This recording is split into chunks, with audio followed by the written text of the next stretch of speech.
One to Ethereal Encounters Unveiled. Today we are broadcasting live on the United Public Radio Network and the UFO Paranormal Radio Network, 105.3 on the Gulf Coast and 107.7 FM in beautiful New Orleans. Hello, everyone. It's always such a joy to be with you here again today. And to reiterate, welcome everyone to Ethereal Encounters Unveiled. Today we are broadcasting live. Yes, live. So please be sure and join the chat. We absolutely love hearing from you and joining in on our wonderful conversation. And of course, we're broadcasting from the United Public Radio Network and the UFO Paranormal Radio Network, available on FM as well, 105.3 on the Gulf Coast and 107.7 FM in New Orleans. So, we're going to talk about something that I find to be very interesting. I love nature, as most of us do, and I'm so intrigued by things like crystals and rocks. But if you think you know crystals, think again. Today, we're delving into the most grounded yet overlooked forms of divination, stone witchery, and lithomancy. So forget simple energy lists. We're talking about connecting with the Earth's oldest allies for powerful magic, protection, and true insight. And I know a lot of people get freaked out when they hear the word magic. Please open up your minds and spirit. It's a unification of nature, which we are all a part of. So get ready to discover how to use these rocks and gems in your collection to radically transform your practice.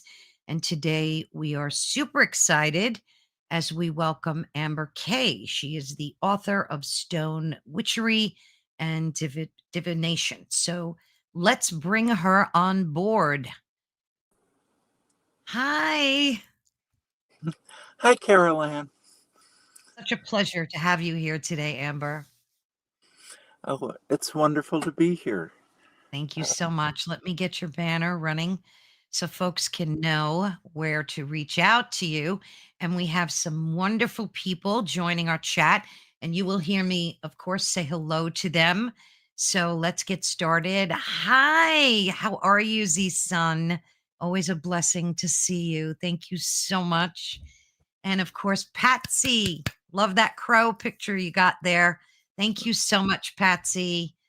And of course, we're going to have Heidi and many other people pop on in. So we are always welcome. Oh, there she is, my star sister. Thank you so much, Heidi. We love you dearly. So as we welcome people into the chat, Amber, excited to talk to you today because I've always been of the belief that the earth is magical in and of itself, and that we're very connected to everything in it and on it. And I've always, as many of us had and have, the attraction to crystals and stones and things like that. And I wanted to really delve into this topic today because I think a lot of people are underusing these things or not using them, even as tools of protection or just to enhance your own energy, your own vibration. So before we get started into that, I want to step aside for a minute and let you talk about yourself. So tell us how you got started, what you're doing right now. I know you wrote this fabulous book that I read and I absolutely loved.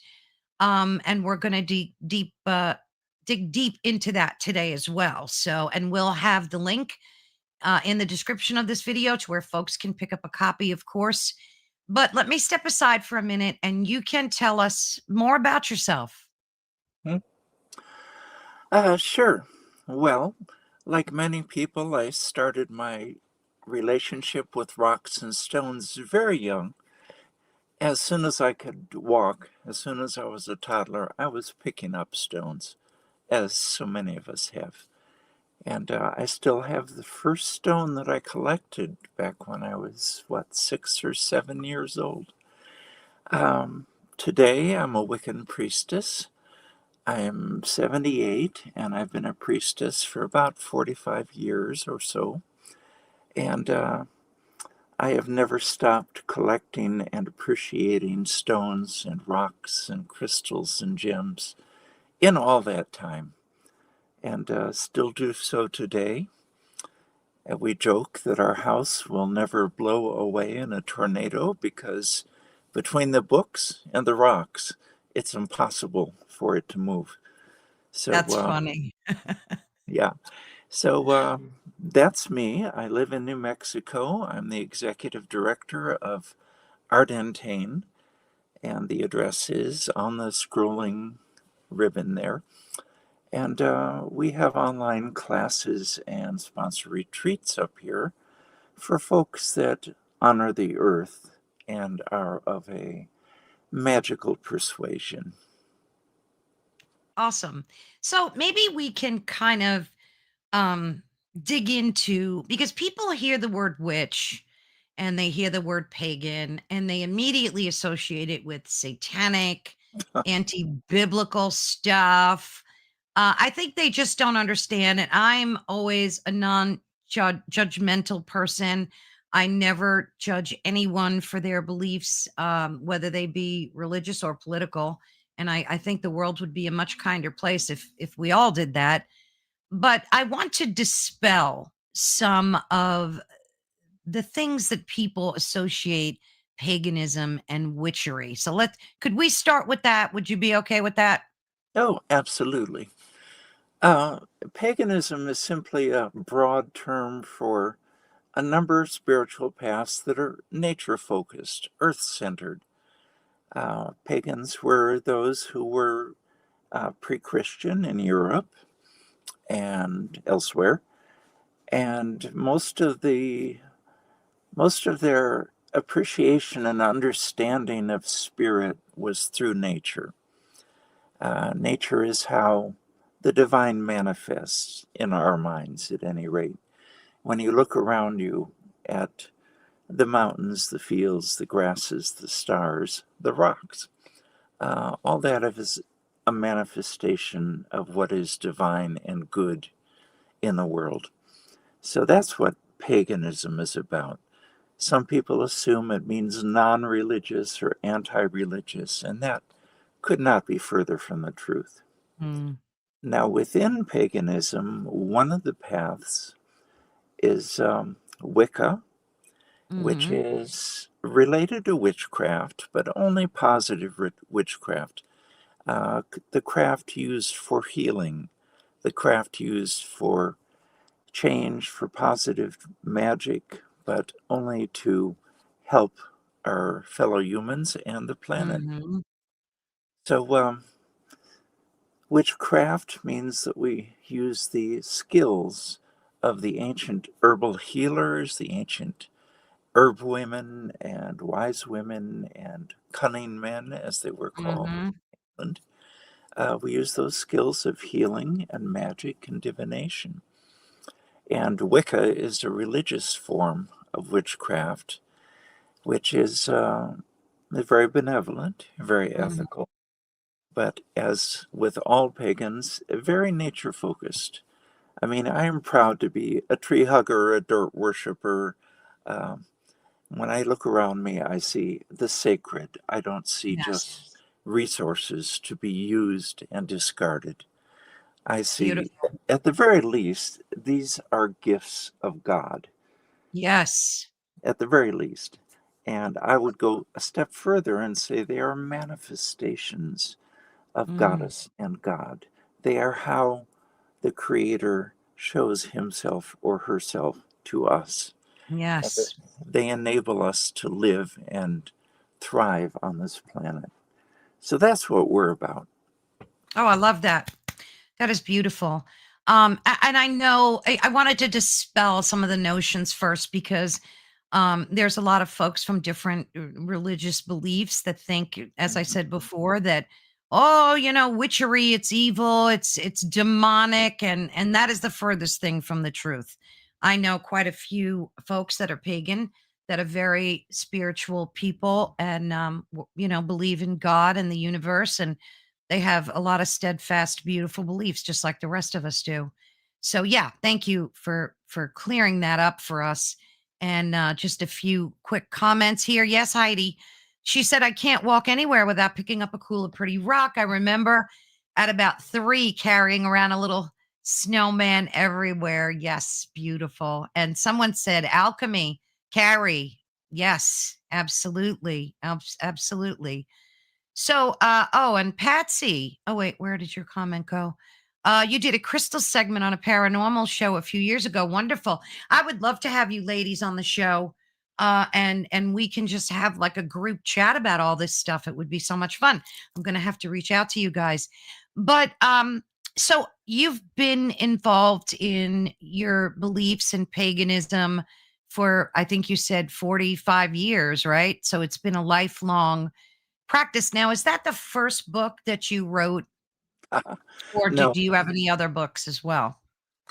I think we have about a dozen published at this point. Wow. My partner, Azrael, and I co-write at this point.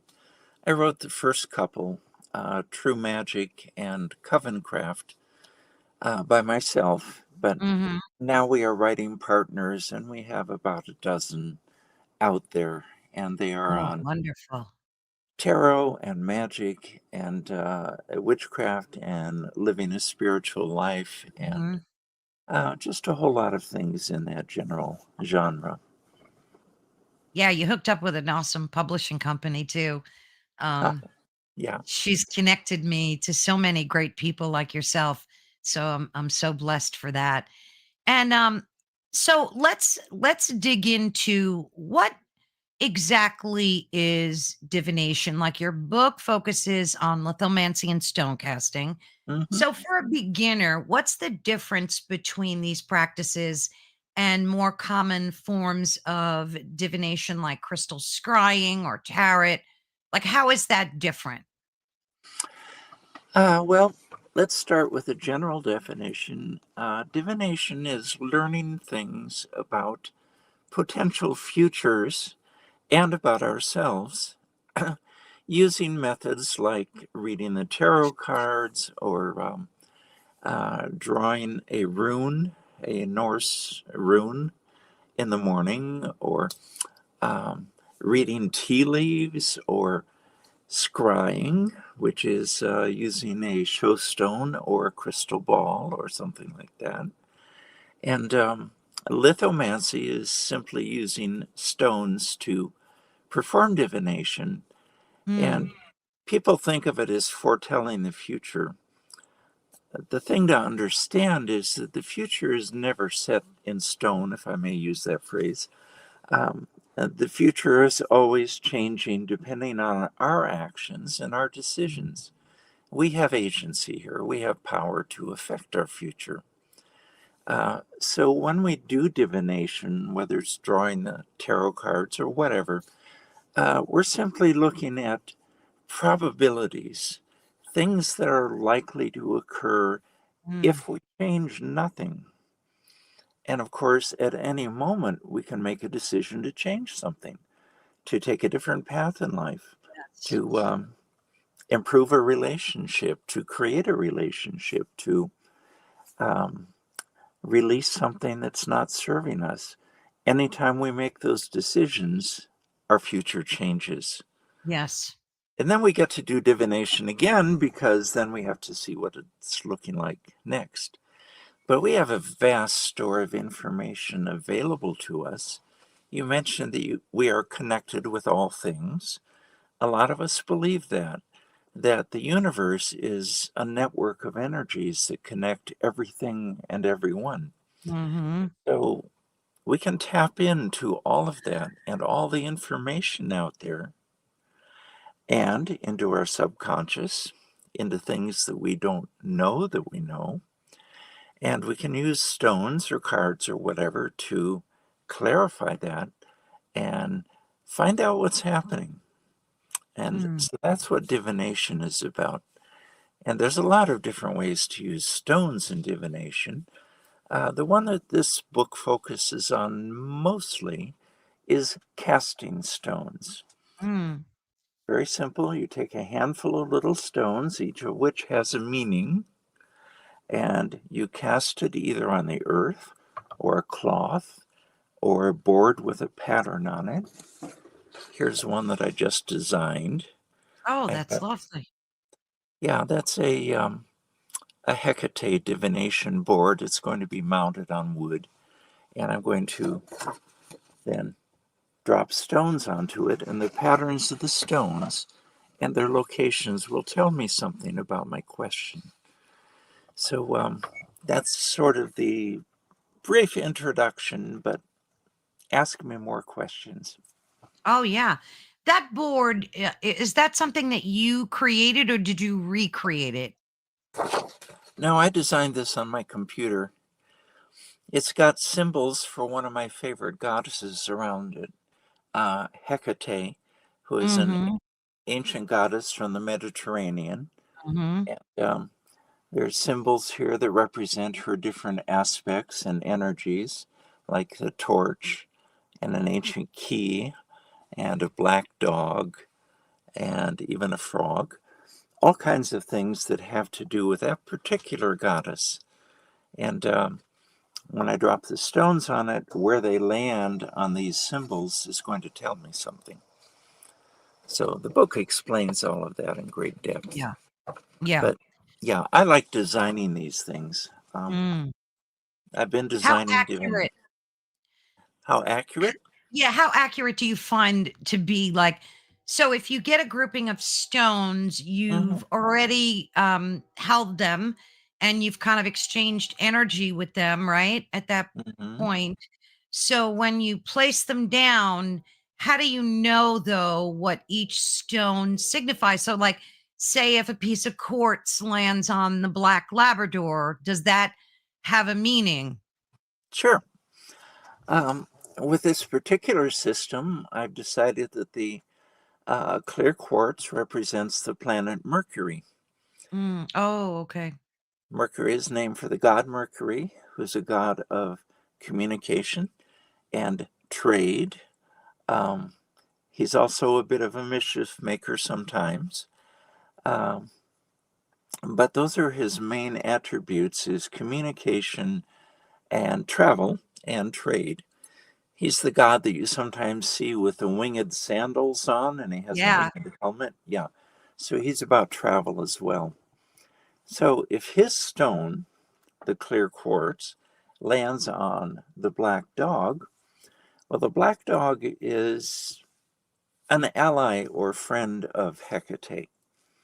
Oh. So Hecate is always seen with black dogs. They're her faithful companions. Mm.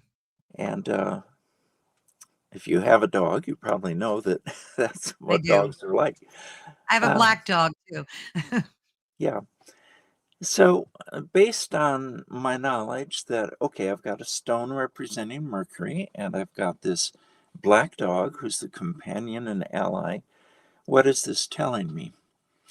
Well, we haven't mentioned what the question is. I can ask any question whatsoever, but depending on the question, this might mean that Mercury is an ally to me, a potential ally in either my next trip, my next travel somewhere, or in an important project that involves communication. Um, it could also be a reminder to me that I have those skills within me. There's a little bit of every god and goddess, a bit of spirit within each of us. Mhm. And within all of us, we have the ability to communicate, and we have the ability to travel safely and well and learn from our travels. So part of this might involve bringing out my own inner strengths. Part of Mhm. it might involve working with spirit in the form of Mercury. Part of it might involve looking around me and saying, okay, what kind of friends or allies or companions might I call upon in my current project to help me out? Because I don't have to do it all by myself. Again, it depends what the question is, and we didn't choose a Sure. question before we started. But this gives you an idea, and that's only with that particular set. If you have Mm-hmm. a different casting board and a different set of stones, it might work a little differently. But it's the general idea of linking up the meaning of the stone with the place it lands and determining the meaning from that. And if you don't happen to know a huge amount of philosophy or mythology or psychology or all that kind of stuff, that's why we have books that explain potential meanings to us, so we Mm, don't have to figure it all out on our own. And we open a book and it tells us what the traditional meanings of a tarot card are, and then we can right. apply that to our question. So it's not quite as complex as it sounds, and you don't have to know everything about history and mythology to do this. It can be extremely simple. As simple as this: I ask a question. Will I travel safely to work today? Mm-hmm. And I cast two stones, and one of them represents yes, and the other is no. Mm, The one that lands closest to the center of the area that I've cast is my answer. If the yes stone is very close to the center, it means yes, I will absolutely have a safe trip today. If it lands a little further, it's probably safe, but be wary.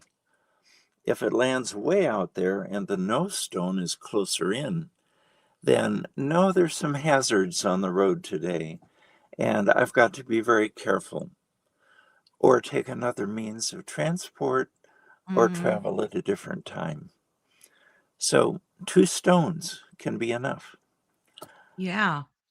How Yeah. much of that do you think is, kind of like predicting your own outcome? So, if hypothetically the stone lands on "be wary, be careful," that like you're prophesizing that for yourself.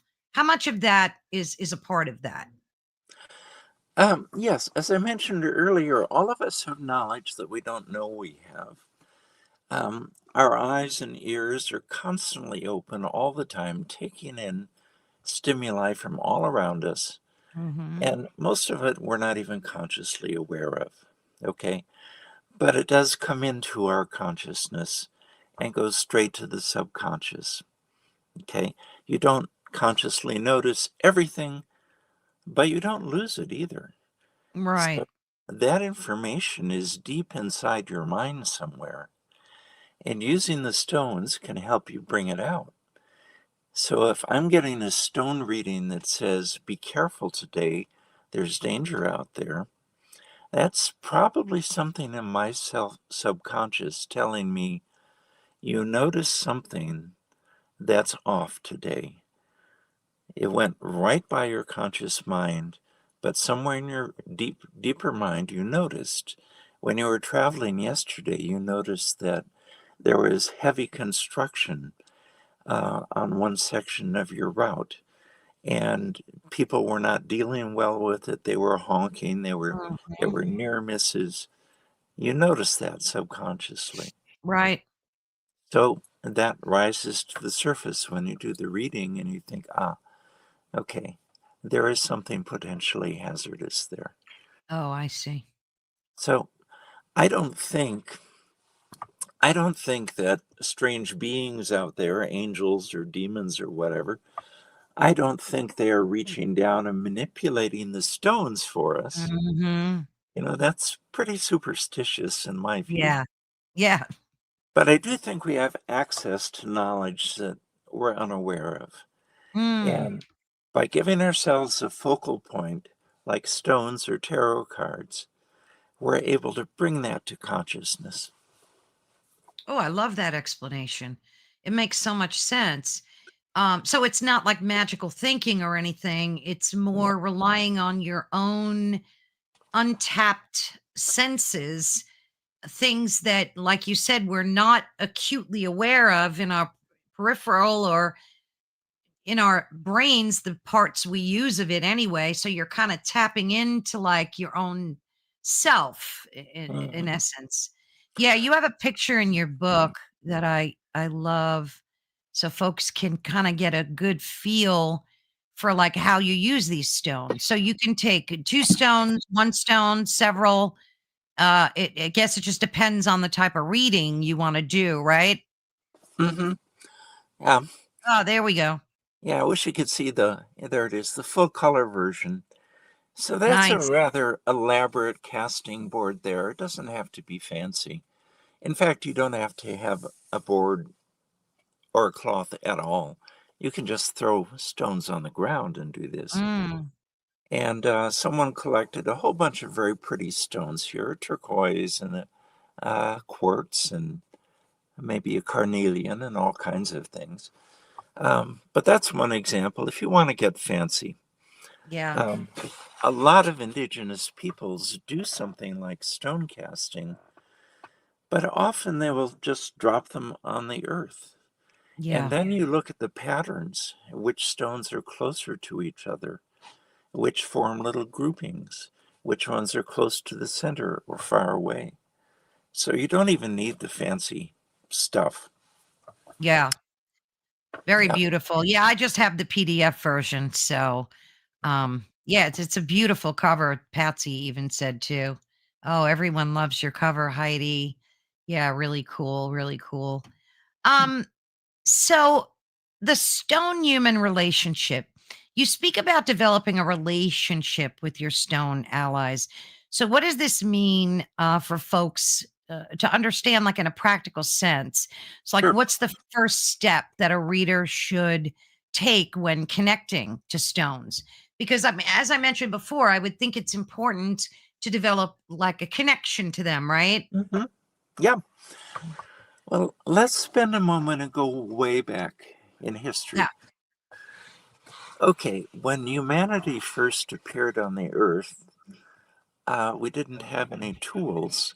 And Hmm. probably the first two things that we ever encountered and used as a tool were a stick and a rock, Yeah. right?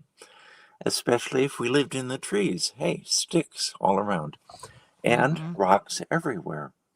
So from the very beginning, we had a relationship with stones. Let me give you an example here. Okay. Can you see this stone? Oh, yeah. Beautiful. Okay. This is a stone tool that some of our ancestors created over 150,000 years ago. Wow. This is a stone hand axe created by a Neanderthal person at least 150,000 years ago, maybe much older. Okay? Wow. This meant the difference between life and death. Mhm. Because with this stone, they could defend themselves Yeah. against something. They could throw the stone and knock down game. They could chop wood with the stone and get firewood from it.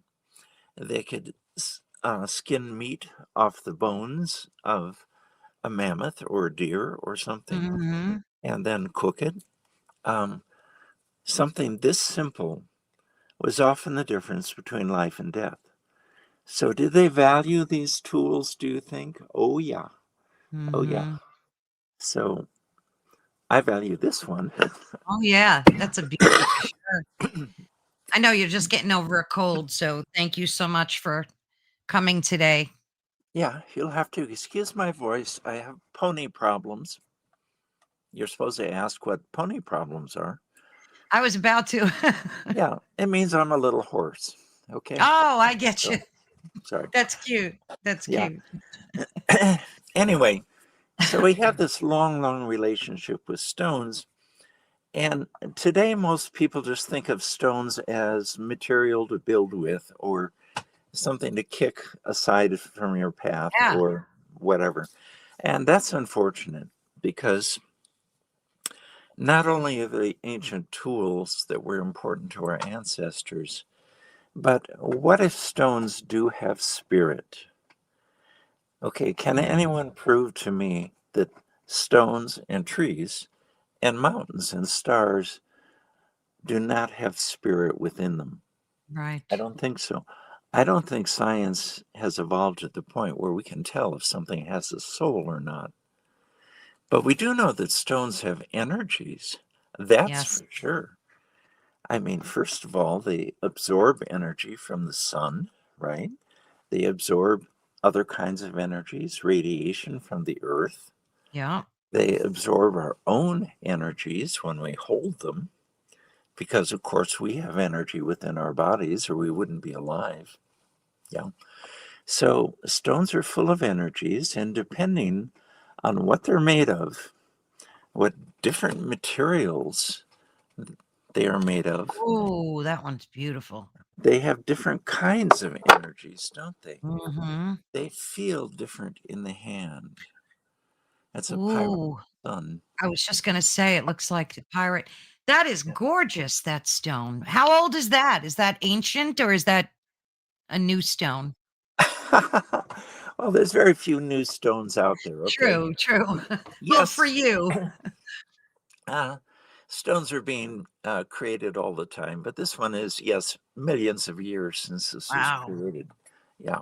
So, anyway, so Gorgeous. stones have different energies.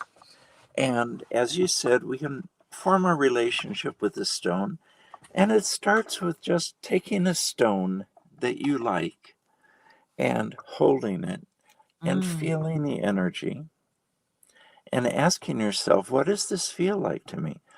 Start with, is it cool or warm? Okay. Start with, does it feel sort of lively and sparkly, or does it feel solid and earthy mm. and stable? Within stones are many different energies.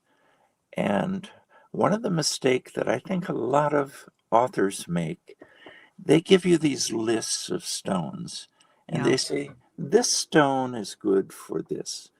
Amethyst is good for Yes, we see that everywhere. moderation. Yeah.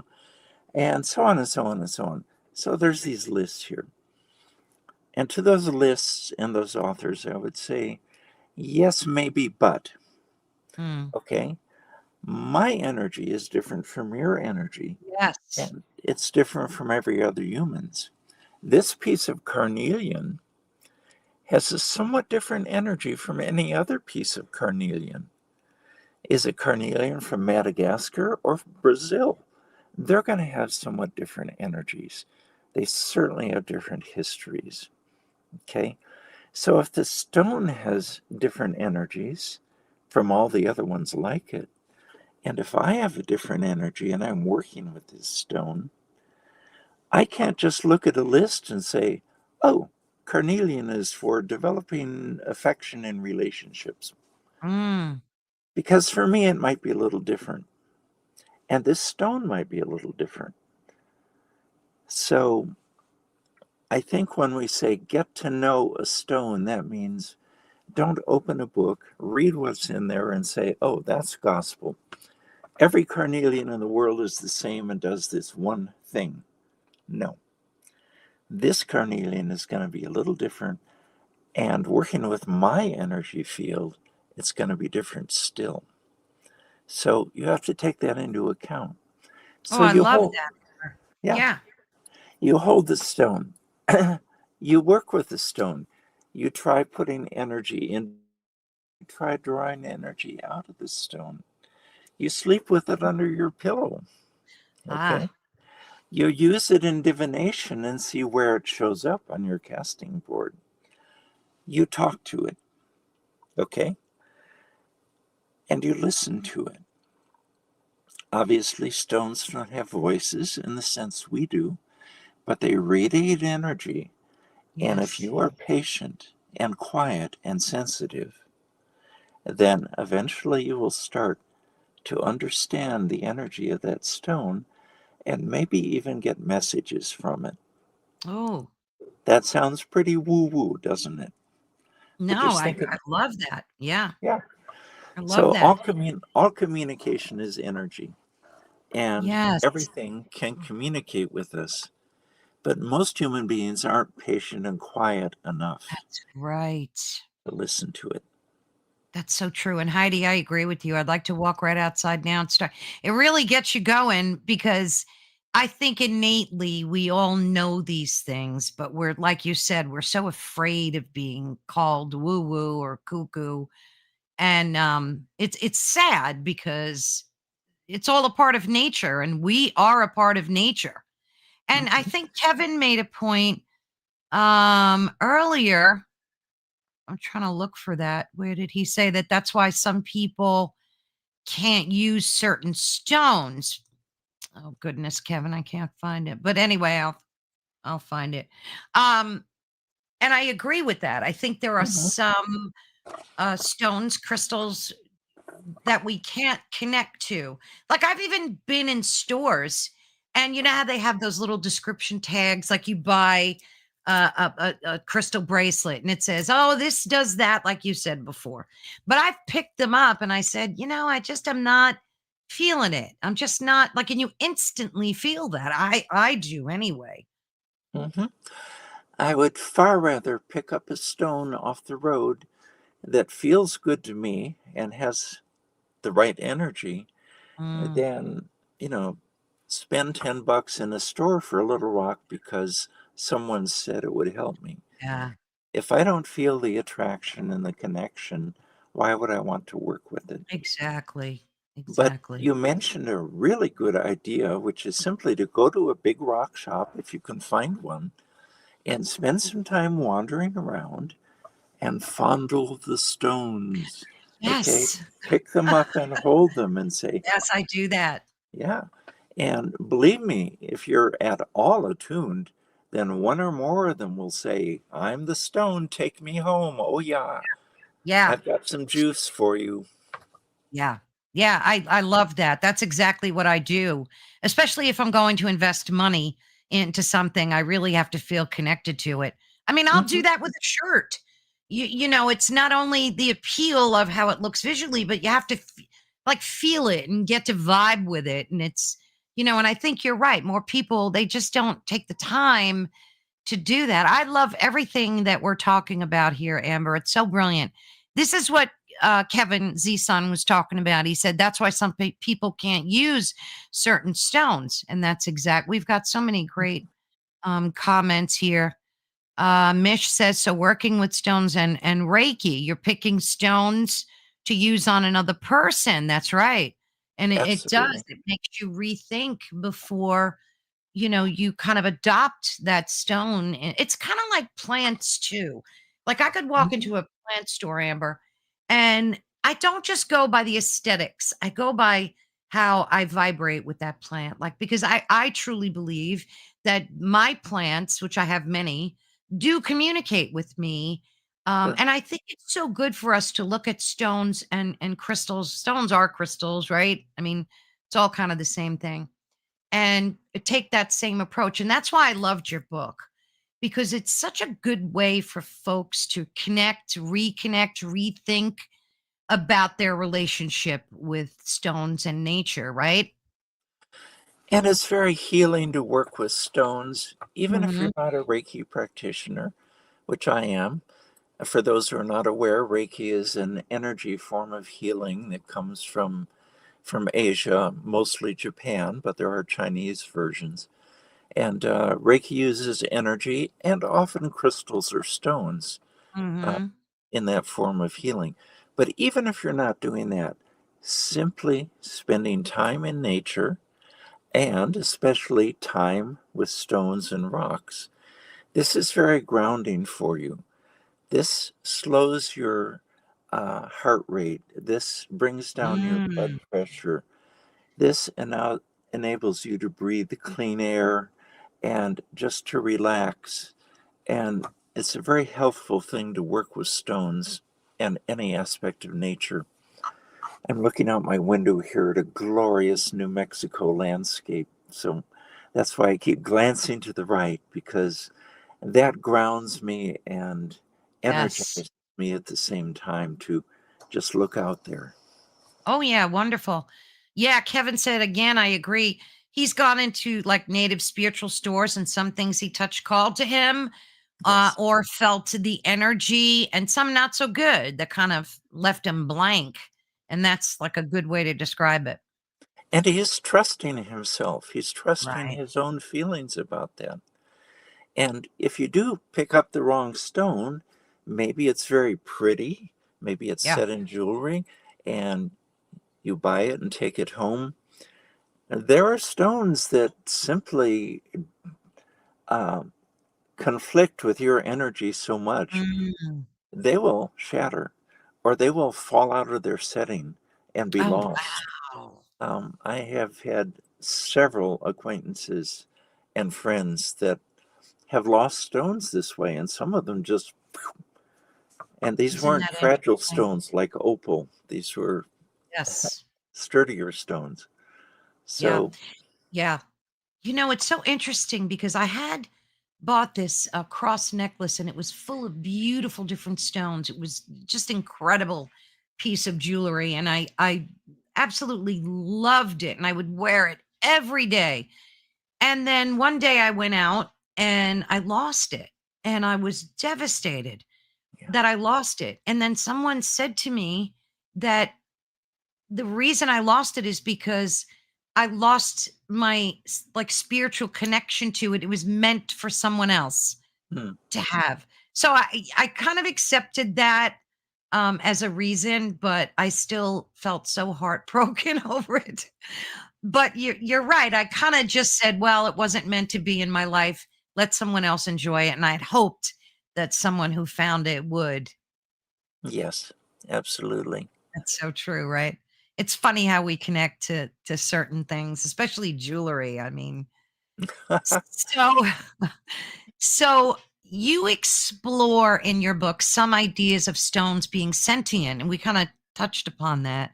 Hmm. So how has adopting this perspective changed the way you approach your magic? I mean, I'm sure you've done that decades ago, but and what advice do you have for us as and you gave us some tips to connect, but will we get to a point like my necklace where say we're working with stones and we love them where we're just not vibing? What do we do with the stones then? Like Oh, do we give them away? Do we keep them and just not use them? mm. um, if you're not connecting with the stone, either immediately or after a time, I would say pass that stone along to someone Mhm. else, and someone Yeah. else may have a different need or a different energy field and have a very different connection with that. Before you do that, it's a good idea to clear the energy from it. Mm. And what does that mean? That means doing a little cleansing ceremony, either with running water or incense or Palo Alto smoke or something. Um, and that's so the stone will release your energetic connection to it Yes. and clear itself and just be the stone's energy by itself again. And So then, water does that? Like what do you do? Just bathe it in water? yeah, traditionally, natural running water is ideal, like dipping it into a stream or something like that. Ah. Um, but it doesn't have to be that. As I said, incense, simply leaving it out in sunlight and moonlight will eventually cleanse and clear the stone. Any kind of energy radiating through it will cleanse it Will and leave cleanse. only the stone's original energies. You can also just set it on the ground somewhere, and the different excess energies will just slowly soak into the earth, leaving only the stone. Yeah, because I always hear about leaving stones in the moonlight to like recharge them. Or I guess that's clearing them, right? It's the same thing. So Heidi said her daughter gave her a chakra bracelet and she wants to know if she should cleanse it first. Or like when you get a gift from someone, is that like a good idea to do? It's generally a good idea, but again, it depends what energies it brings with us. If you have a wonderful relationship with your daughter and she gifted this to you, maybe it's got some of your daughter's energy or vibes in it, Oh, and then you right. would not want to clear that. You would want to allow those to stay there. On the other hand, if you purchased it or it comes from someone you don't know very well, um, again, trust yourself, hold it in the Yeah. palm of your hand, which is sensitive, and Yeah. see what kind of energies you're feeling. And if there's anything there that you don't care for, then go ahead and do a cleansing. Now she said it broke and she wants to use the stones like in a new bracelet. Mhm. Would that be the same if it came from a loved one? Don't cleanse it, just kind of reset them in a new. Yeah, I would agree. I would agree with that. So, Mish, you had an opal disappear for 6 months and you found it. Oh, that is so lovely. I wish my necklace would come back to me, but it hasn't yet. Oh, Michelle Hopton, such a blessing to see you. Thank you so much. Thank you. Um, We're having such a wonderful conversation. I absolutely love this. If you don't mind, I love saying hello to folks that sure. pop in, of course. So, I yeah, heard. I love that advice. So, either the sun or the moon would do a good job at cleansing, or a lake, putting like running water maybe by a stream or a river would do that as well, or Yeah, incense you sure. mentioned, right? Yeah, yeah. Oh, good. She said she was listening. She loves I think we all have such an innate attachment to stones and crystals and the like, because look at how we're drawn to them without even realizing it, and that's why I kind of get upset when people look at this and go, "Oh, it's witchery," it's I'm like, "Good Lord, you don't you come from this planet and all these things are gifts here given to us. So please don't label stuff, not anyone here, because our listeners are just so on target, but just Yeah, folks listening. I always just say, open up your spirit and your mind and kind of rethink about some things that maybe you need to rethink about, right? yeah. And I want to mention also that sometimes our favorite stones do disappear and Mm. reappear. Oh, And yeah, folklore would say that maybe the brownies or the pixies are borrowing yeah, them and playing tricks on it. Well, I'm not sure about that, but right. um, what if the stones themselves decide that they need a little break or that you need a break from their energy? Mm. And I've had stones that I swear were using me to get somewhere else. They were using me as a Oh, mode of transportation. And I could tell you great. stories about that where it's like, okay, I was carrying this stone around for who knows what reason forever, Mhm. and then ran into someone that desperately needed grounding. And I thought, oh, that stone I've been dragging around. Okay, have a stone. It's good for grounding. Right, right. Oh, And even Mish, yeah, thank you so much. We're getting yeah, such lovely comments, but I would love to hear a story about something that you beloved and disappeared and it came back into your life. And a lot of people will say things like, that's the Mandela effect. It's like a dimensional shift in time. There's so many obtuse reasons. We can come up with so many different reasons, but I love the thought of a stone needed a break from you, because that could be true too, right? I mean, sometimes it's just good to part ways with these things. yeah. Sometimes you need a mental or energetic reset in your life. You need Yeah. just to uh, clear your mind, clear your field, Yes. and do something different. And if you're totally reliant on a certain rock or a piece of jewelry or the same outfit of clothing that you're wearing far too much, or you're just sick of being housebound, sometimes you need that reset. You just need to break off, do something totally different, Yeah. and come back to your life fresh. And Yeah. yeah, maybe So stones true. are helping us with that. Yeah, they could be. They could be. Have you ever experienced, since you've been a pagan can I call you that? Like, well, how do you like to be referred to? Is pagan fine? Like, I am a pagan priestess and right. specifically a Wiccan priestess, and I'm very proud of those Oh, absolutely. So titles. as a Wiccan priestess, which I love that title, um, you were obviously compelled or drawn to that in your youth. Have Hmm. you ever experienced something truly I know this kind of changes topics a little bit. I feel compelled to ask you, have you ever experienced anything that was truly like what we would call high strangeness or paranormal, like whether it be with ETs or spirits or any of that stuff? Has that been present in your life as well? Absolutely. Um, the longer you work with magic, and the more you keep an open mind, not so open that your brain falls out, but an open mind, um, the more things like that you'll encounter. And part of it is just being able to be still and be Mhm. aware and observe what's happening around you.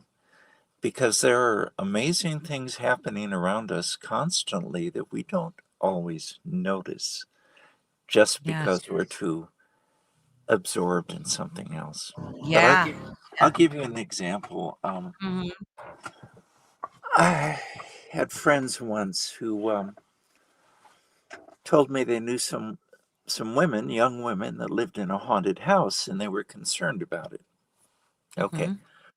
um, and and they asked me, being a Wiccan priestess, if I could come to the house and sense whether there was anything to be concerned about, whether Mhm. they needed an exorcism or whether there were spirits in the house that were not entirely friendly or whatever, whatever. Okay. So I went there and we cast a circle, which is a protective boundary of energy. And outside the circle, we created what's called a triangle of manifestation. Mhm. And if there's a spirit being out there and you know how to invite it, it may appear in the triangle of manifestation, and then you can communicate and learn more about it. So, yes, there was a spirit living in the house. And yes, it was a gentleman who had lived there previously to these young women that shared the house. Mhm. And he had owned the house and lived there and died there. And Mm. for whatever reasons, he was not ready to move on. He was Right. very attached to the house. He was also an artist, as were a couple of the young women that live there now.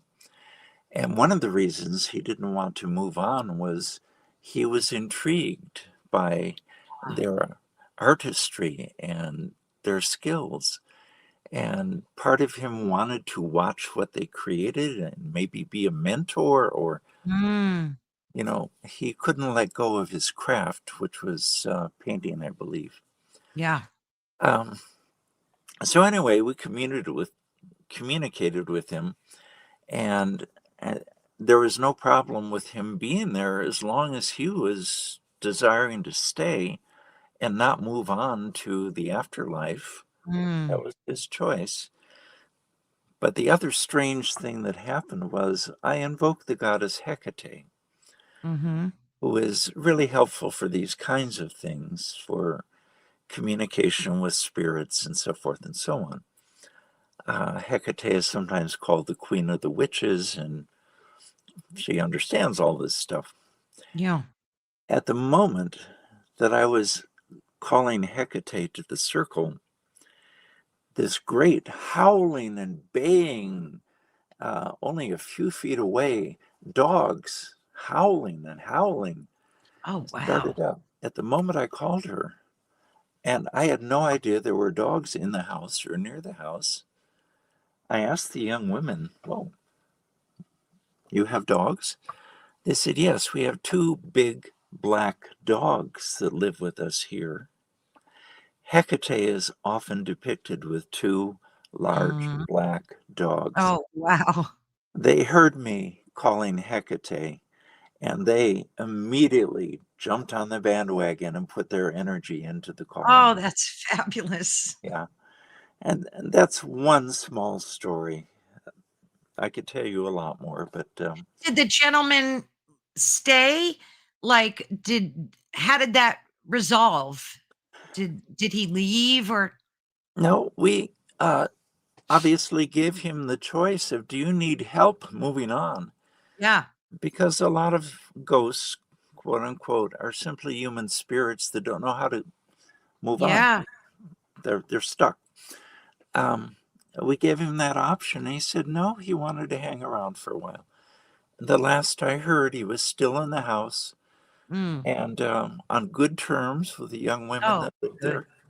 And that's all I know. Yeah, yeah.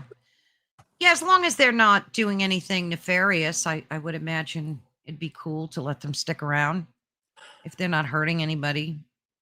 Very few ghosts are malevolent. Very few. Yeah. A lot of them are confused and lost. Um, and Yeah. some of them Sad. are very well-meaning. So, Yeah. yeah.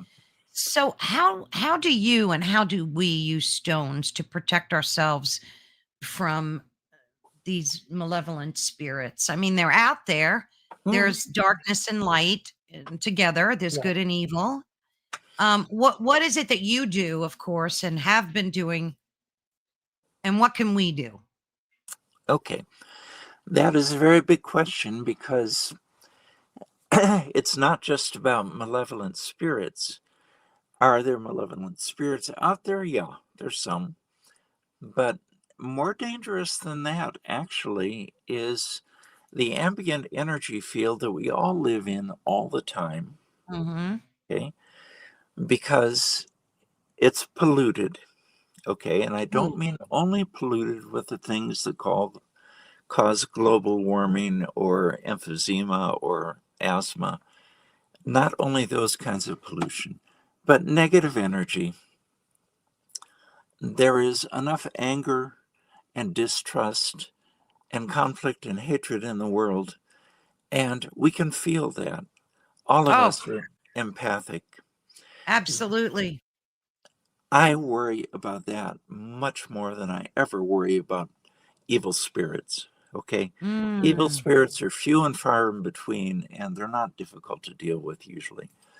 But this sort of um, sludge, emotional Yeah, it sludge is that's in the sludge. atmosphere, Yeah. that's what can affect us. Mm. And to deal with that, yes, you can use stone magic. Absolutely. You can use amulets and talismans. You can use stone wards in your house, at your doorways and windows. You can do things on your altar with altar stones. You can create special hearth stones to protect your house. There's a million ways to do stones. That's all in the second half of the book. Mhm. It's about magic with stones rather than divination with stones. Right. Um, but I'll tell you where it starts. It starts not with rocks. It starts with keeping your own energy field healthy and strong and positive. Yes. That means paying attention to the energy that you feel. If you can, learn how to do things like chakra cleansing, cleansing Mm. your own energy field, Mhm. releasing the negative stuff, and rebuilding your energy boundaries so that the negativity doesn't just percolate into Filter you. in, yeah. Yeah.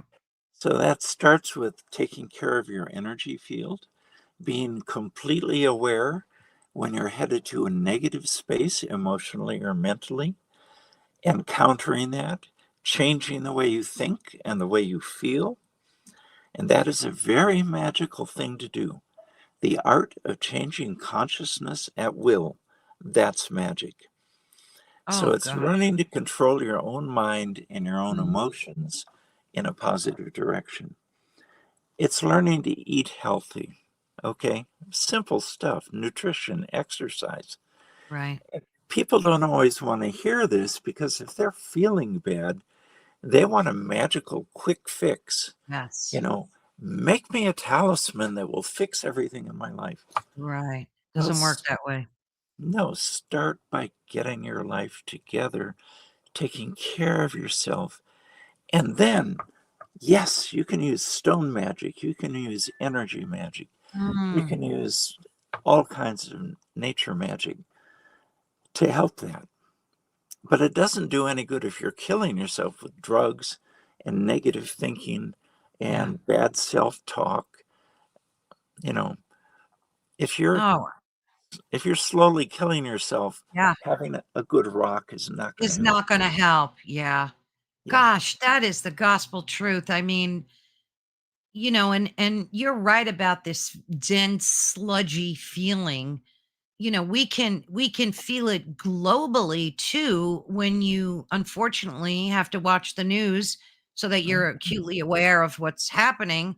Although I try not to make a habit of that because it just became very toxic in and of itself, just watching the news all day, whenever. yeah, But also, I love that everything you said is so spot on. And I think we can all improve in that area, in fixing us and doing the work because a lot of people just don't want to do the work yeah, and they are relying on, spells and whatnot to do the job for them. And I can't help but think of like, when you see things like the music industry and how it's being infiltrated with a lot of this satanic stuff and mm, people supposedly selling their soul for fame and fortune.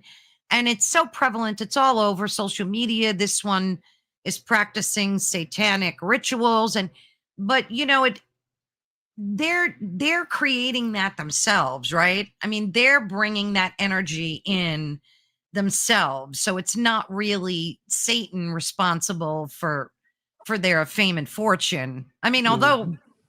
I guess maybe in some cases I don't know. Do you think it works that way or is it just again self-inflicted all this magical thinking? Well, first of all, Satan is not part of my religion or my thinking, uh, Right. so I can't speak to that. Um, I think we have to be aware of the toxic impulses inside ourselves and not just assume, oh, that came from somewhere else and I'm not responsible. You can Right. say that you can say the devil made me do it, but Right. Right. hey, you if you don't want to So do it, true. don't do it. Right. That's so So, true. so yeah, I'm afraid that there is a huge amount of toxicity and negativity that people dump into social media, and I think if you go on social media, you need to be, I guess I'll use the phrase spiritually armored in one way or another. Yeah. Be ready to encounter the negativity and don't let it into your heart. You know, Mm, give back love and compassion and clarity wherever exactly. you encounter the poisons out there. And I know a lot of our Christian colleagues would agree with me here is that Yeah. what the world needs now is love, sweet love, That's right. not more hatred, not more anger. Yeah. Yeah. Yeah. And unfortunately, we live in a world with so much divisiveness and political hatred it's funny because I remember like as a child, nobody hated you because of your politics. Like we just never thought of that stuff. Nobody Yeah. cared. They Yeah. cared if you were a good person or not, or a good neighbor, or a good sister or brother. Nobody cared about if you were a Republican or a Democrat. And look at what it's become. Just another way for us to separate ourselves. But I love that use divination and stones and crystals after you've done like the shadow work, right? Like do some shadow work. Exactly. Yeah. Exactly. And that's one of the main things that is part of our path in Wicca is doing the shadow work, which means digging down inside yourself to the stuff that you don't like about you, the stuff that you've hidden away deep in your subconscious. Yeah. Yeah. Shine a light on that, bring it out, and Yeah. heal it, and deal Love with it, that. cleanse it. Yes, absolutely. Oh, Let's Mish tackle has, Mish's comment here. yeah, She has a rock from I'm not even gonna attempt to pronounce that. You're Allura, yeah. oh, okay. Yeah, Never heard of that. formerly known as Ayers Rock. It's a huge stone formation in the middle of Australia that is Okay. sacred to the Aboriginal people there. And Oh. one of the traditions is that being a sacred stone, you don't just Mhm. climb around on it and leave your candy wrappers. You don't do Mm. that any Mhm. more than you climb around on a Catholic altar. You just don't. Yeah. And you don't take a piece of it away with you um, as a souvenir. So here, Mish is saying that her family tore apart. Mish has the rock, and my siblings have shunned me. Um, well, I'm not going to speak to how much of that has to do with the rock you've got, but I Mm. will say this out of respect for Aboriginal traditions and religion, Mhm. get that rock back to where it came from. It is a sacred thing, it is a piece of a sacred place, and it needs to go home. And if your Oh. life doesn't turn around after you return it, I'd be a little surprised because that's going to help. Okay? I love that So, idea. And I've heard of that where people have brought rocks back yeah. to locations for that specific reason. Um, Patsy and we're says, think about what was happening before you had the stone. I think not the stone's influence. I'm not going to blame it all on the rock. Okay. mhm. I'm just going to say that's one little piece you have control over. And just out of respect, deal with that part of it and then look at what the rest of the problem is. So what can you do if you live like Mish said she lives a long ways away? How could she mail it back? I mean, no. What yeah, right? I would just put it in an envelope and mail it to some, I don't know, post office or something. Or if you know anybody, You do. Um, every human being is within 7 degrees of separation of every other hmm, human. there you go. You know somebody who knows somebody who knows Right. somebody, etc. So find somebody that knows an Australian. Contact that Australian, say, I would like to return this to the hands of the Aboriginal people who cherish it. And how would I do that? That Australian can find you an address of an Aboriginal elder that would Yes. receive the stone. You can do Brilliant. this, just takes a little work. Yeah, yeah. But think Mish, you about know Karen on the network, Karen, she's from Australia. I'm sure you could I there you go. understand that. Oh, Yeah. you're in Australia. Oh, I Oh, didn't good. realize. Well, there you Okay. go. We didn't know that. Oh, so then it shouldn't be too bad, right? No. Can I tell you another little secret about respecting stones Yeah. and and the people who cherish them? If you train yourself to respect something as simple as a little rock and to believe that it might have spirit and that it has value, it might even be sentient, we'll never know. If you train yourself to see every rock in your life like that, what if that were to spill over?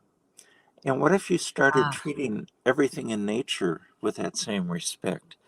And what if mm, you started treating every person in your life with the same respect?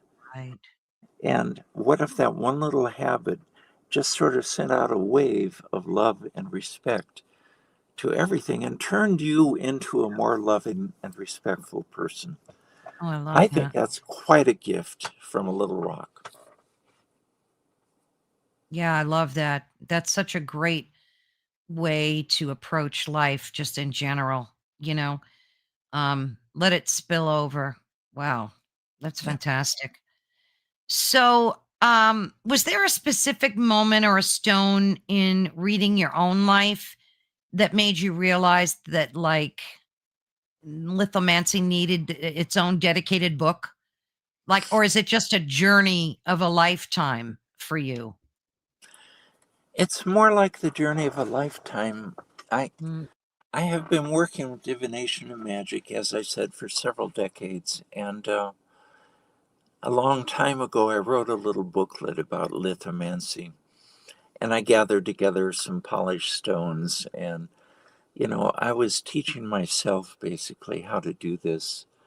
And I wrote this little booklet and gave it out to a few friends. Well, lo and behold, a copy ended up at Llewellyn Publications in the Oh, hands. wow. Yeah. And this is the second time that happened. They contacted me and said, "What about a book on this? A whole book, not just a little booklet." And they had done that before in my first book. I wrote a little pamphlet thing and they got a hold of it and said, "Whoa, good stuff, write a book." Oh And my goodness. Now you yeah, didn't send it to Llewellyn no, directly. Somebody they just got a copy of it. yep, Wow. yeah. Yeah. So I thought to myself, number one, I love stones, but I've never written a whole book about them. And number two, I think there's a lot of other people out there who would appreciate having all this information and lore and Yeah. ways of working with stones. So, um, my partner and I write for the delight of writing and sharing. Um, we have not gotten wealthy from our books, far I from hear it. that a lot. Yeah. Yeah, but we can't stop writing. And Yeah. this is something that needed me to address it. So I did. And Oh, it's now wonderful. on to Yeah. the next book. Yeah. Yeah. Do you have that planned? Is it in the works for you? You have any thoughts on it or? We have 23 books in the lineup that need to be written Oh, so far. wow. Yeah. So this is job Wow. security. It means I'll be Yeah, writing it sure is. when I'm 300 years old, you know? Oh, yeah. That's funny. So true. Wow, it's such a lovely process to write a book. I mean, I'm trying to dip my toes into that myself. And I think it's like a calling too, because some people just like get automatic writing. They sit down and they get like a download of this, right? Of this information. And I talk to them and they're like, well, I didn't write the book, something else did, Hmm. because it just came to me and Yeah. it was like a download of information. And I'm like, I'm waiting for my download. Yeah. Um, authors used to call that their muse. You know, the Greek spirits that inspired poets and writers and Yeah. musicians. Um, but yeah, I think everyone, if they're able to open themselves, can have that inspiration flow in. Yeah. Because you know what? Every one of us has a story, and that story is Yes. worth telling. And if you can find the parts of your story that are worth sharing, that will bring other people joy, Yes. understanding, and compassion, then you have an obligation, a responsibility to share your story. And not Mm, everyone can do it by writing. Some people do it verbally, some people do it in art, some people, right. yeah. But, you know, your story matters, every single one of us on this planet. Gosh, so true. So true.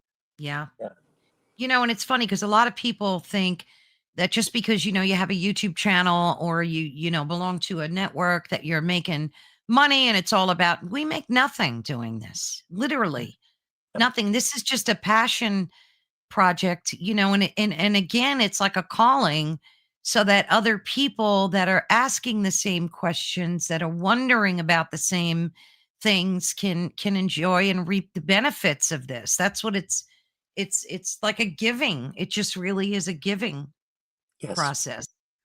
Yeah, exactly. And we understand that the more you give, the more you receive. It's absolutely. just this endless cycle or spiral that Absolutely. keeps Yeah. growing. Yeah. Yeah, yeah. I mean, that's why I love doing lives and people join in the chat and they're involved in the conversation and it's like a community and even though it's done electronically, you can feel, especially as an empath, like I feel the energy and I sense that energy. It could be a million miles across the globe and that wonderful connectedness is what it's all about, right? Yes. Yes. Yeah. And it's the antidote to all the toxicity out there right now. So, Yes. you know, Definitely, definitely. each of us can spread some light or we can spread some darkness. That's right. So Yeah. what I mean, well, let me ask you this question first. So in your book, I love how you give instructions on how to create your own casting board, Yeah. right? And you list every item. I'm going to make one of these. I mean, this is, and the Yeah. funny thing is, like, years ago, I would have never, like, I would have thought, and I didn't originally think that way. And then you kind of get molded into what's expected of you. So, like, when you like I started reading tarot cards at a very young age, and that was so frowned upon. So what do? You put them away because your parents, your friends think you're crazy or into witchery. I mean, I can't begin to tell you how many times I've had my husband, God rest his soul, he was never like that with me. He knew, and he would always tell me, Carol Ann, you're not from here, so do what you do. Because, I know you're not from Earth. Like, he would joke around. But I had friends that one time I invited, and I got to tell you this. I met a coven, and they were a lovely group of people, and a lot of them were musicians, and I love music. And I had this basement area, uh, and I invited a few of them over, and we were playing music and having a nice time. And a neighbor came out and started chastising me, calling me a witch and I'm with a coven, a witch, and it was just awful.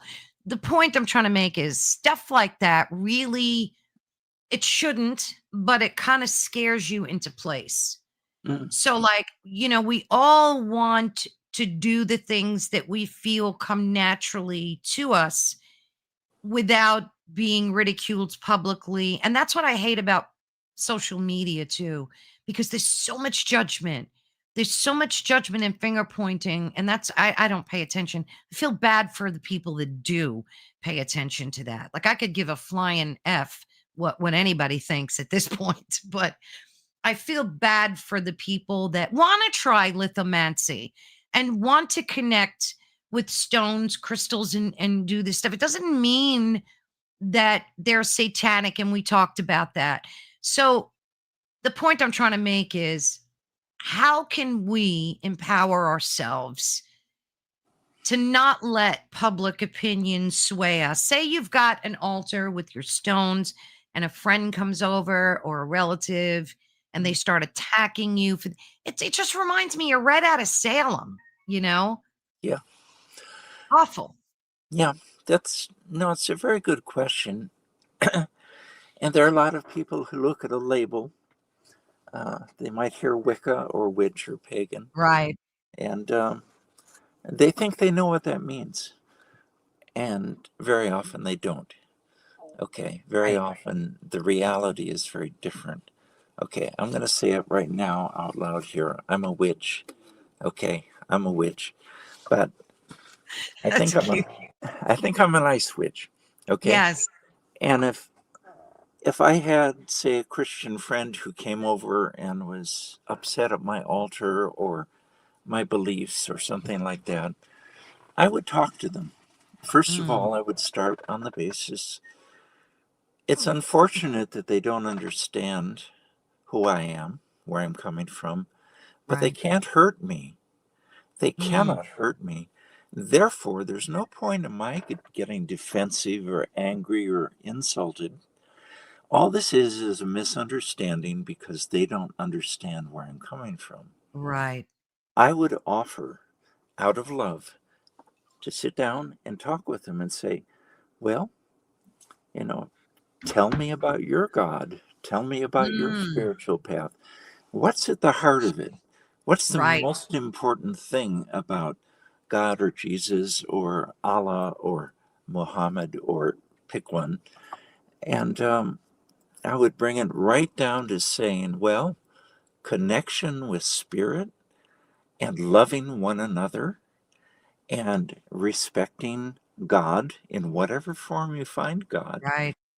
and understanding that God or spirit has different names and different faces all That's around the correct. world. That's That right. doesn't mean we worship a devil. It means Right. that we see God differently than you. Exactly. And it's okay because we're still good neighbors and we Mhm. still love you. and we still play well with others, and we do not run with scissors. And, you That's know, right. yeah, That's when, brilliant. That's brilliant. yeah, Uh, Kevin asks, have you noticed like-minded people cross your path though, Carol Ann, for every person that doesn't get it? Yes, that is such a true, good point. Thank you for that. So yes. true, right? The energy you put out there is what you attract. If you're Absolutely. putting out fear and anger, I'm afraid that's what's going to come to your life. Oh, Yeah. If you're putting so out true. love and understanding and clarity, then that's what comes to your life. And you will Yeah. draw the people that you need in your life, and most of them will be wonderful. I can't remember the last time somebody called me out or insulted me or Oh, anything that's wonderful. because I'm a witch. I'm 78 years old. I've been doing this for decades, and Yeah. I don't have nasty people come around and yell at me about Finger point. devils. Yeah. They Yeah. don't. Yeah. That's not what I'm putting out. That's not what I'm attracting. Yeah. So, And I had heard too that even back in Salem during the trials that it was could be true, was a land grab, that they were arresting men and women and men. I think a few men were mhm. also arrested for witchery, right? Was really a land grab to grab the land of these persecute. I don't know. It could be true. And that was one motivation.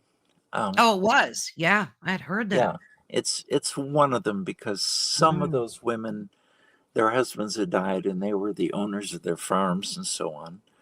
And sometimes people can get very yeah, greedy and say, "I want that yeah, farm." exactly. Uh, that's maybe not the only reason. There's a lot of others, but A lot of others, yeah. that But was it's part of true, it. Michelle. People fear what they don't know, and they immediately, want to attack. And um, yeah, I'm just looking at some of the other comments, but yeah, I mean, it's tragically sad. And the reason I bring it up is because I still see some of that today, the judgment, just because like we could still believe in Christ consciousness and still believe in divination, still believe in the power of the earth, still believe in, all of the goodness and how we're connected to the earth. Now, Sure. you talked about trees before. Like sometimes when I'm walking my dog, I try to remember to touch the trees and like connect with them. Um, does it help even if you just touch the tree for a minute or two? Like, do you absorb that energy or does it need to be more grounding, like experience? Um, yeah, don't overthink it and don't make it more complicated than it has to be.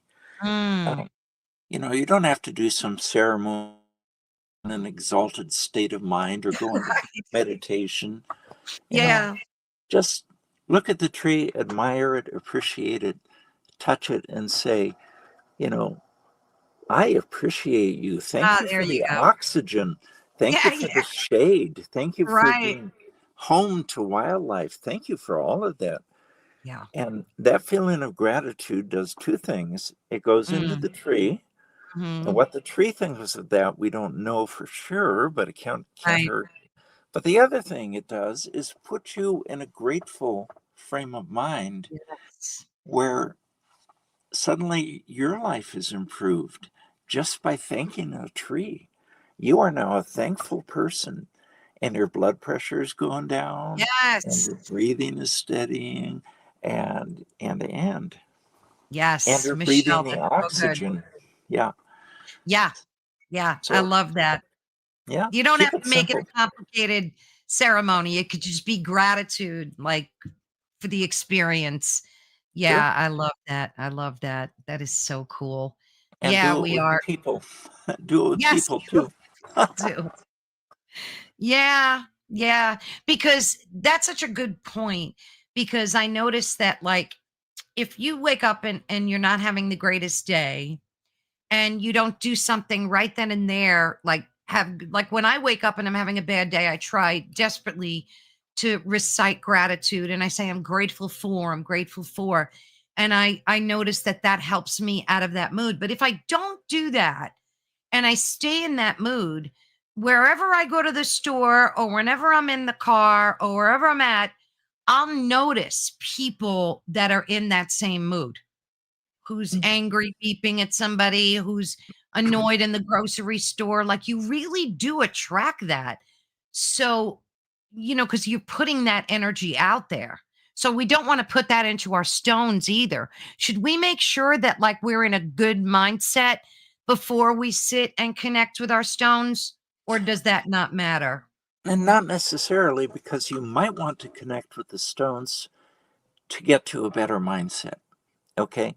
If you're Right. angry or afraid or whatever, depressed, um, you can pick up a stone and use that stone for grounding and admire the stone and appreciate the stone. And yes, some of your negative energy will go into that rock. Absolutely. But you know what? It won't hurt the rock. And then all you have to do is sit it outside in the sunlight or on And let the it earth, cleanse. and that negativity will flow out of it. And that way you're working with the rock. Don't be afraid that you will infect the rock with your bad mood. Um, Mm, Rocks can channel this kind of energy. They've been doing it for millions of years. Okay? They know how to channel energy. So, oh, yeah. let me offer you one other Yeah. thing. You were talking about waking up in the morning and feeling in a bad space. Some Okay. type of way. Yeah. Yeah. And I found, which is very simple, three things can move me out of that. One is gratitude that you mentioned. The second is simply physical activity. The more Mm, we use our bodies, the less we focus on negative yes. thinking. And the third one is service. Do something for someone Oh, else. yes. Love that. Yeah, those three things will bring you right out of whatever mood you're in, Yeah. unless it is a total medical imbalance, in which case go see an endocrinologist if you're depressed all the time, okay? Yeah. Uh, but those three I love things, that. yeah, Especially the service to others. And I think that and this is just my opinion. I don't think we need to like run to a soup kitchen and start dishing out soup. I think we could do that in so many ways. So it mhm, could be a phone call that you're having with a friend who needs that, 8 minutes of your time to kind of share. It could be any type of giving, right? yes, absolutely. Yeah, sometimes there's not a soup kitchen right outdoors, and Exactly. yeah, Right. but Yeah, there's, because I thought about that. It doesn't mean you need to go run to a battered women's shelter and like spend 8 hours there. There's so many other ways that you can help and support people. And I mean, even with my dog, like I'll notice when he's in need of extra hugs and kisses, and like just doing simple things like that can really transform your mood. absolutely, Yeah, yeah. Dogs are yeah, great, great they are. healers. Do you Yeah. know, 2,000 years ago and more, they had healing temples where people would come, and the priests and priestesses of Hygeia or Yeah. Breed, of healing deities, they would bring you in if you were ill or injured Yeah. Yeah. and work with you.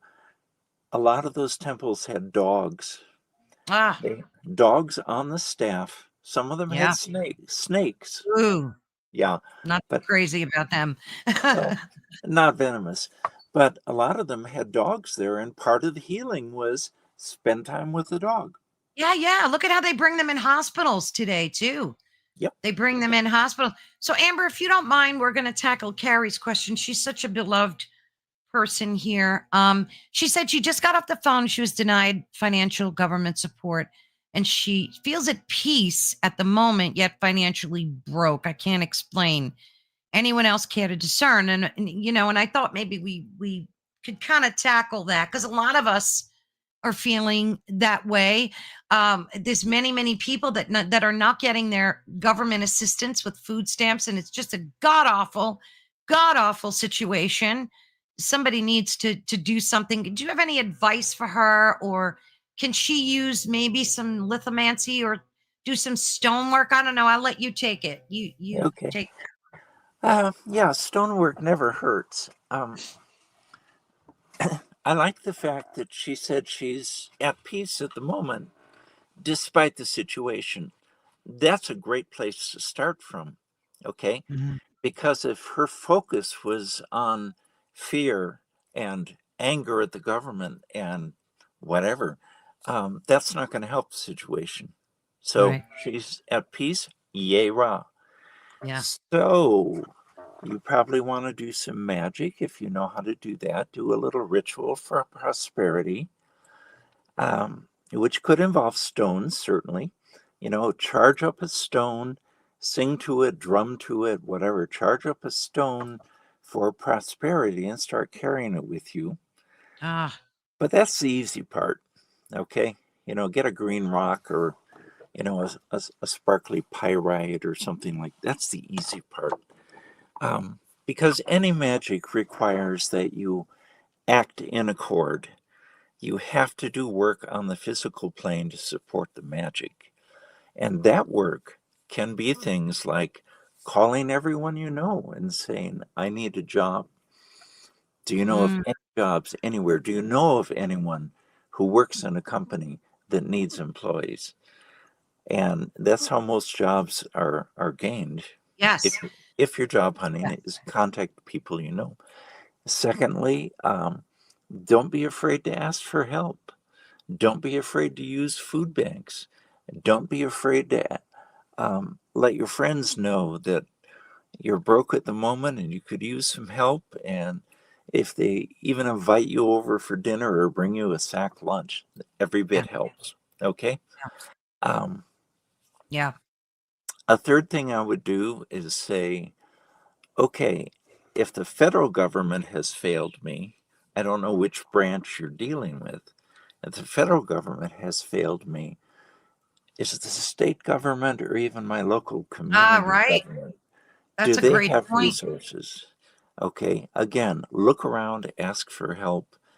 And the thing is, we live in a nation which is food rich and resource rich, and yet people are hungry. Yeah.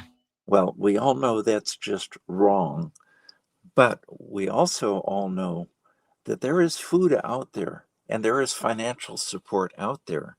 It's a question of connecting with it.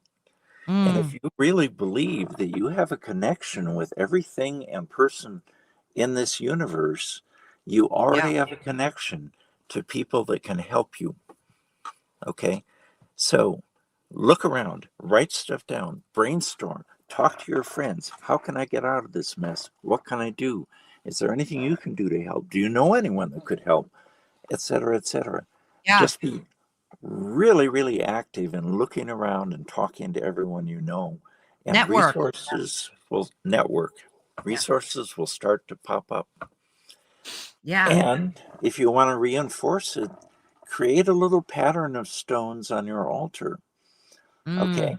What about a stone for every friend you have? What about a stone for every agency that's out there Ah, that that's a might good provide idea. help?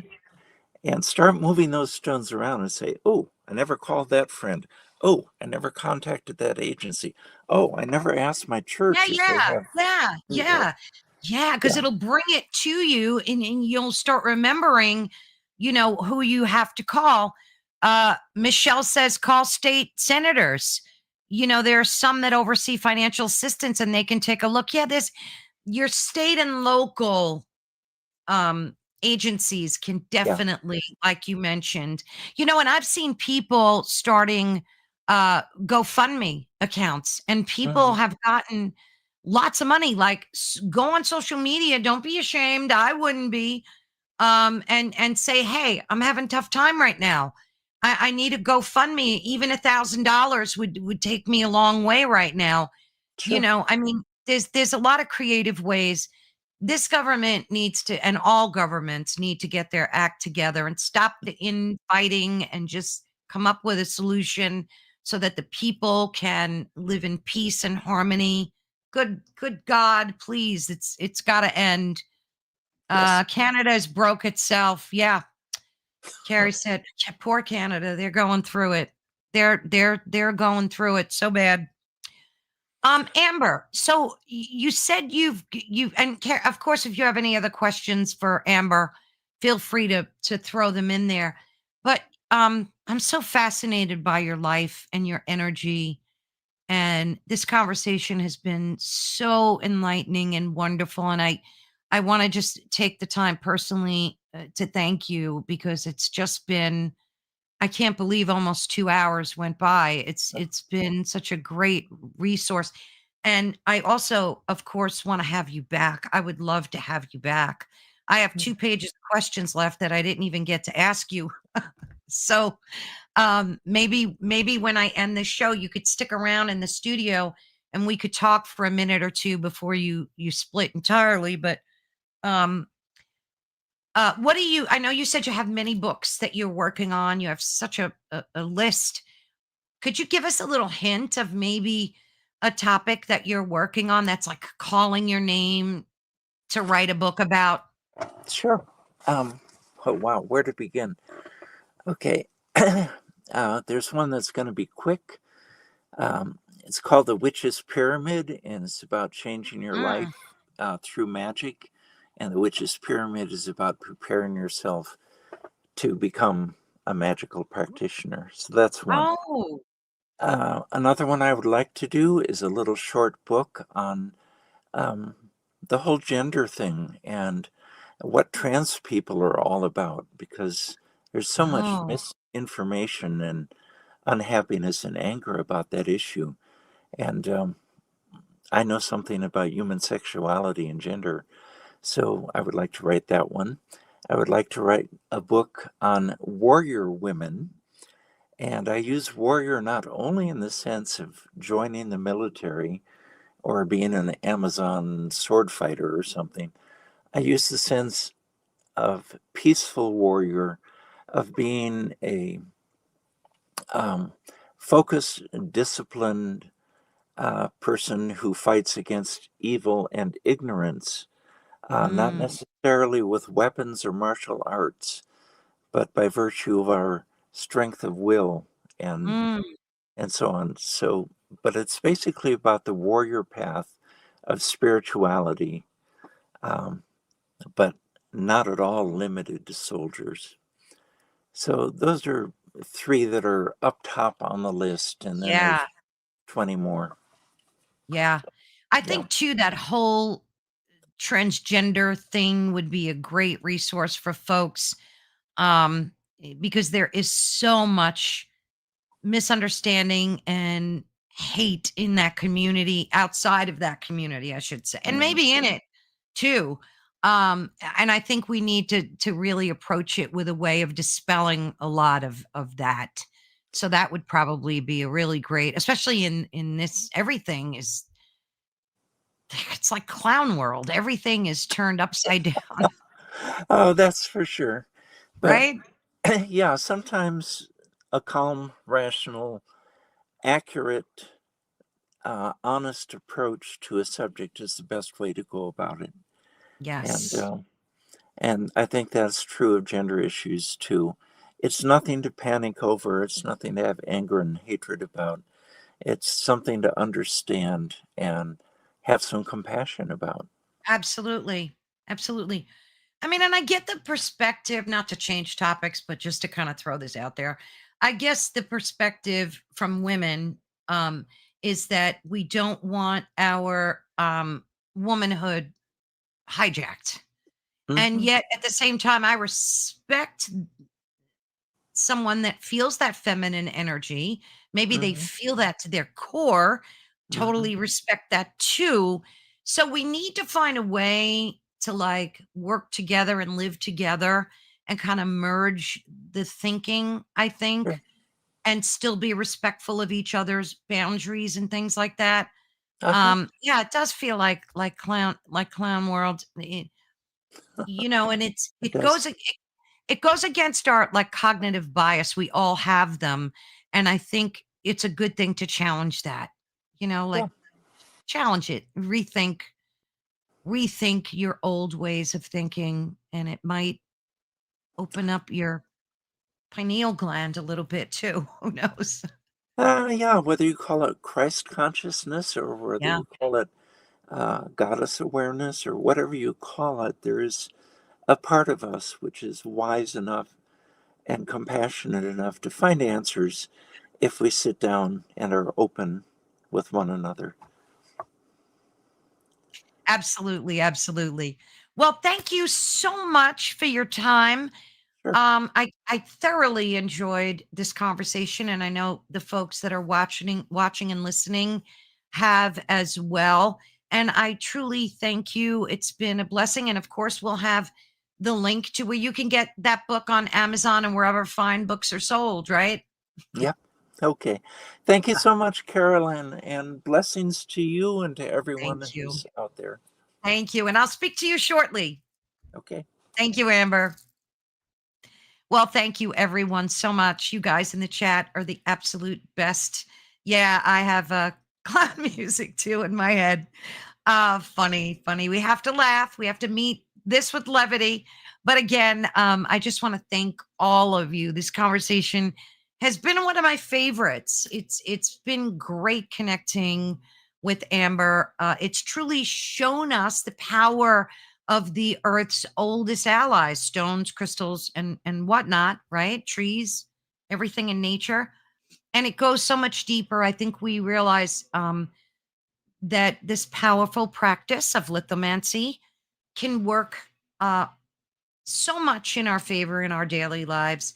I highly recommend the book, folks. Go grab it. Not only is it a beautiful copy, but inside is packed with so much. There's so many lessons in there, instructions. You'll find the link to that in the description of if you go to YouTube and go to Ethereal Encounters Unveiled, our channel, you'll find the link to where you can get this book. So definitely check it out. And thank you all again for tuning in. You've been listening to Ethereal Encounters Unveiled on the United Public Radio Network and the UFO Paranormal Radio Network, which is 105.3 on the Gulf Coast, 107.7 FM in New Orleans. Thank you, all of you in the chat. Thank you, all of you listening. And we love you dearly. And we thank United Public Radio.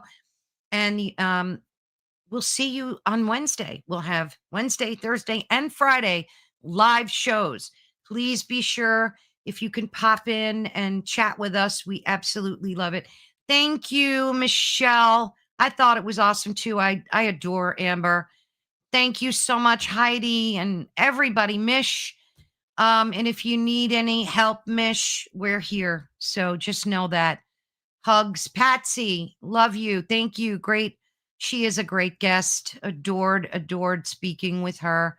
Thank you, everyone out there. I wish I can not miss anybody. Thank you, Kevin. Thank you. Your comments are brilliant. I'm just full of gratitude. I love it. It makes me feel absolutely joy. See you all soon. Have a fab weekend. Do something good for yourself. Show yourself some self love. Love you all. Bye bye.